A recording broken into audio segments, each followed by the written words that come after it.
A Ametista é uma das gemas mais incríveis da série. Todo seu arco de desenvolvimento é uma verdadeira lição de vida. E é por isso que hoje eu quero explorar um pouquinho mais o desenvolvimento dessa garota roxa. Mas antes de irmos pro vídeo, eu gostaria de relembrar que nesse quadro da evolução emocional eu gosto de contar a história dos personagens de uma maneira linear, ou seja, pego do ponto mais antigo que conhecemos da personagem até o mais recente. Então podem se acomodar, deixem seu like e vamos ver um pouquinho mais da nossa quartz favorita. Diferente da Garnet e da Pérola, a história da Ametista se inicia milhares de anos após a guerra e a tentativa de colonização da Terra. Ela emergiu no Jardim de Infância Prime há aproximadamente 5.000 anos, muito depois de todas as outras ametistas e quartos da Terra. Apesar de seu Jardim de Infância ser muito bem estruturado, o buraco cujo qual a ametista saiu acabou ficando mais próximo do chão, o que resultou em um atraso para ela emergir e em uma altura menor do que os demais quartos, o que também implicava em uma força menor para ela, fazendo dela uma gema defeituosa aos olhos de Homeworld. Mas quando ela emergiu, não tinha ninguém para ela interagir, já que as outras ametistas e quartos que foram feitas ali tinham fugido do planeta natal há muito tempo. Então ela nem sequer imaginava que possuía algum tipo de defeito, já que não tinha um ponto de comparação. E por não ter muito o que fazer naquele lugar, ela passou os próximos 500 anos de sua vida apenas interagindo com as pedras do lugar e brincando com essa mudança de forma, o que veio a virar uma das características mais marcantes da personagem. Quando ela é finalmente contada pelas Crystal Gems, a Rose ensina que ela pode ser o que ela quiser, e a incentiva a usar a mudança de forma como uma maneira de expressão. E com essas amizades estabelecidas, ela acaba se tornando parte das Crystal Gems, até porque ela não tinha coisa melhor para fazer.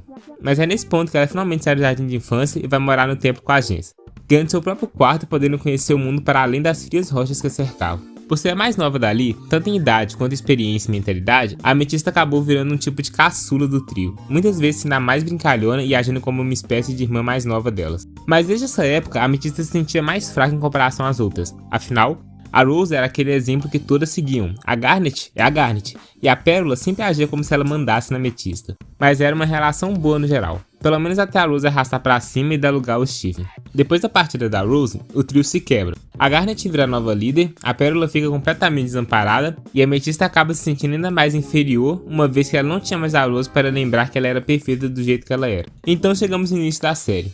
Assim como eu falei no meu vídeo sobre a Garnet, a chegada do Steven no trio veio para mudar completamente a maneira que a gente se relacionava. O Steven entra como sendo um novo caçula da equipe e consequentemente o mais inexperiente. E a Ametista acaba desempenhando o papel de irmã mais velha e meio inconsequente para ele. Porque se tem uma coisa que a Ametista era no início do desenho era inconsequente. Ela não sabia lidar direito com essas questões, então ela extravasava isso com suas piadas e atitudes impulsivas. E vemos um pouco disso lá na primeira temporada, no episódio Tigre Milionário. Descobrimos nesse episódio que a Ametista participava secretamente de um grupo de luta livre. E durante o episódio fica claro que ela fazia isso para se sentir mais forte, para suprir esse desejo de ser vista como boa o suficiente. E acho que é impossível falar da evolução da Ametista sem citar o episódio Sem Destino. Foi nesse episódio que a Ametista finalmente bota pra fora um pouco do que ela guardava e podemos ver com clareza essa falta de senso de pertencimento que ela carecia.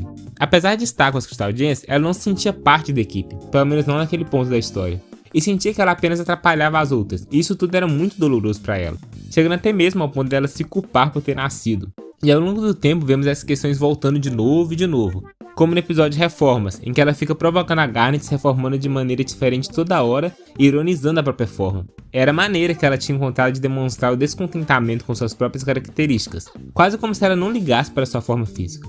Durante essa ajuda, vemos como ela sentia que precisava ser mais forte, e via na Garnet um caminho para isso, utilizando a fusão entre elas como uma maneira para se fortalecer. O complexo de inferioridade que ela sentia era muito presente desde o início do desenho, mas acredito que seu ápice é a partir do episódio Longe Demais. Quando a Peridot conta pra Ametista que ela era considerada defeituosa, ela se sente ainda pior consigo mesma. Ainda mais sabendo que em contrapartida, a Jasper era o quartz perfeito. Ela enxergava nisso a justificativa para todas as suas inseguranças, pois ela acreditava que ela era fraca por ser defeituosa e sentia que precisava provar para todas, mas principalmente para ela mesma, que ela conseguia ser tão forte quanto a Jasper. E após um confronto entre elas, onde a Ametista acabou perdendo e sendo salva pela Estivone, ela fica com seu espírito completamente quebrado e sente que precisava ficar mais forte para conseguir revidá-la.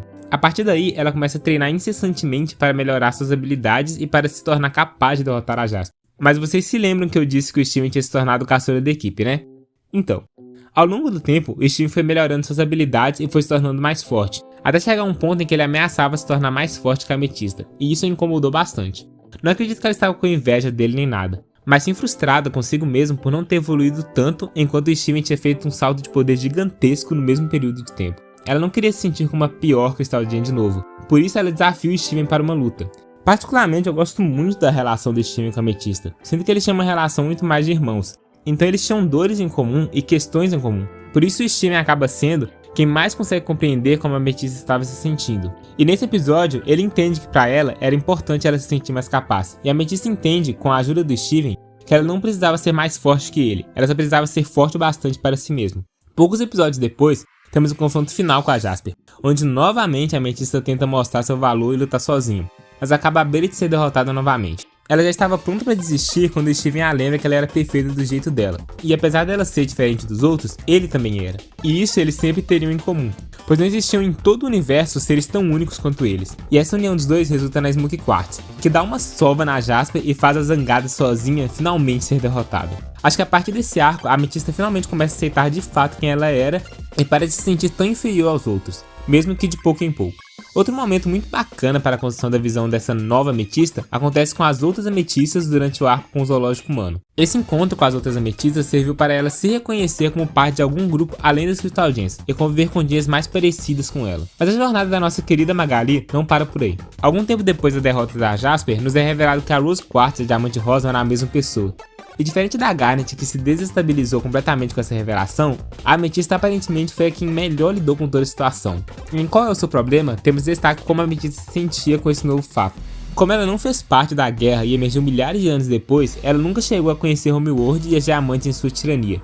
Então, apesar das histórias que ela ouvia, ela não tinha o mesmo sentimento que a Garnet tinha com relação aos diamantes e ao sistema opressor de Homeworld. Ela entendia que todas essas questões do passado não interessavam a ela e nem ao Steven, pois eles não eram culpados por nada que a Rose, vulgo Pink, tinha feito, e que eles não deveriam ter que lidar com essas coisas, pois eles eram os donos do próprio destino e eles deveriam decidir o que fazer com seu futuro sem ficar se culpando ou se martirizando por um passado que eles nem sequer tinham controle. Quando você pega a Amethysta do início do desenho e compara com esse momento, fica claro que é uma Jen completamente diferente. Talvez ela seja a Jen que mais amadureceu durante essas temporadas. Ela passou de alguém com zero confiança, que se sentia sem lugar no mundo, para uma Jen cheia de determinação e que acreditava que poderia ser forte da maneira dela e que poderia moldar o seu futuro da maneira que ela bem entendesse, independente do que os outros dissessem ao seu respeito. Eu sinto que, em geral, a Amethysta é a Crystal Gem menos amada pelo fandom, mas olhando a história dela, eu não vejo motivos para não adorá-la. Ela é uma Gem extraordinária, me ensinou muito sobre autoestima, autovalor e companheirismo, e apesar de ser considerada uma Gem defeituosa, eu não consigo imaginar uma Gem mais perfeita que a Amethysta. Enfim, muito obrigado a todo mundo que assistiu até aqui, e se gostarem deixem seu like e compartilhem para o vídeo chegar a mais pessoas. A próxima Gem desse quadro será a nossa amada e odiada Rose Quartz, então aguardem que em breve trago uma análise profunda sobre o maior motivo de discussão entre os fãs. De qualquer forma, até o próximo vídeo. Bye!